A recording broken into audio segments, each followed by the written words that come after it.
our house band here at the Art of the Art Cafe this morning. Thanks very much. We'll hear more from them in the next half hour of Daybreak. You're listening to us in Kamloops at 94.1 FM, in Kelowna at 88.9 FM. You might think that squirrels are a cute, harmless little forest creature. But there's a new gang of big, bad squirrels in town, and they're threatening to take over, just like they did in England, Italy, South Africa. Here to tell us more this morning about these invasive creatures is a squirrel expert fresh from the International Colloquium on Arboreal Squirrels in Kyoto, Japan. Pleased to welcome to our show ecology professor Carl Larson of Thompson Rivers University. Good morning, Professor. Hi. Just so people know what we're talking about, describe this squirrel.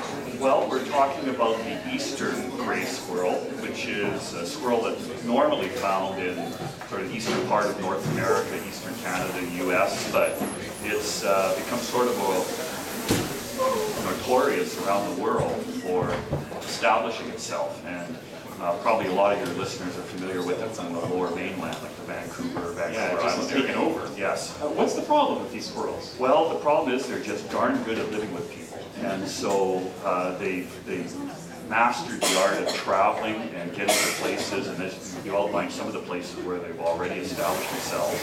And they're an alien species, but they're also highly invasive. Once they get established, they spread like wildfire. And as you said, they're now turning up here in the interior of British Columbia. What here in the interior is threatened by these squirrels? That's a really good question, and it's very hard to predict because it's a different ecosystem. So we've now got them living in sort of a hot, dry climate compared to the west coast. So we don't know for certain, but we do know, wherever these animals have established themselves, they push their way into the ecosystem. Something's got to give. There's some other animal or species, a plant or something that's going to feel the effect. And they've also had economic effect in places in the globe. Now, whether that'll happen here or not, we don't know yet, which is why we're trying to get some work going right away. And so what to do? Again, that's a good question. A lot depends on how established they are, and we don't know that yet. So we've got a pretty good sense that they're just starting to appear here in Kamloops.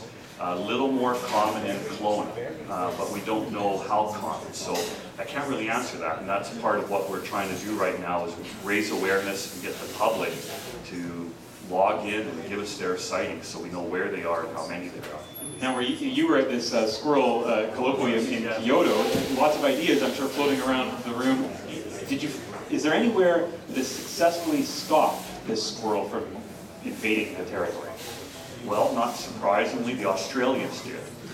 They did get a beachhead in Australia, and they were spreading there, but the Australians have had a lot of bad experiences with introduced species, and they jumped on it right away, and they managed to remove them from the ecosystem. In other places, there hasn't been that action up front. So this is what's the problem now in Italy, and they're threatening to move out of Italy over the whole continent of Europe. What are the options?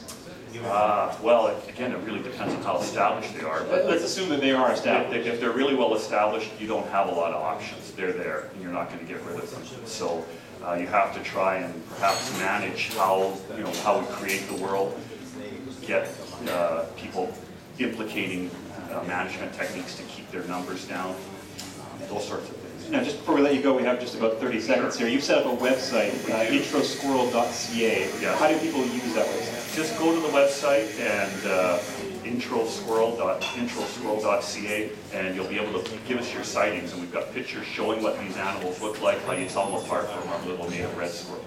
Professor Larson, thanks very much for joining us. Thanks a lot. Professor Carl Larson,